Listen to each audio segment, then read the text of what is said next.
ෆෝෆෝ තවත් ස්ට්‍රමින් එකක් තමයි down up mute up down up mute up down up mute up down up mute up down up mute up down එක bass down එකක් ඒ කියන්නේ උඩ strings ටිකට විතරයි down උඩ strings 3ට 4ට විතරයි down ඊළඟට තියෙන up එකක්නේ down up down up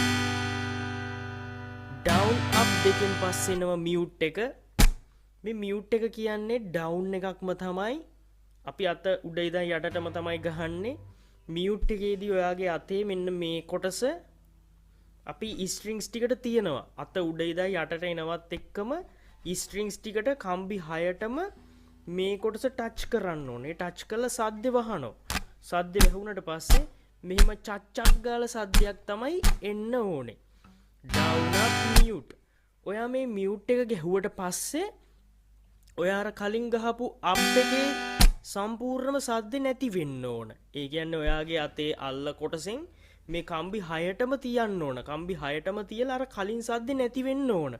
down up mute. එතකොට mute කියන්නේ down එකක්ම තමයි වෙනස වෙන්නේ. අතේ මෙන්න මේ කොටස කම්බි 6ටම මෙතනින් ටච් කරලා තමයි down එක ගහන්නේ. down up mute. නැතුව මෙහෙම ගහන එකක් නෙවෙයි. down up mute mute එකෙන් පස්සේ ආයෙමත් තියෙන්නේ up එක.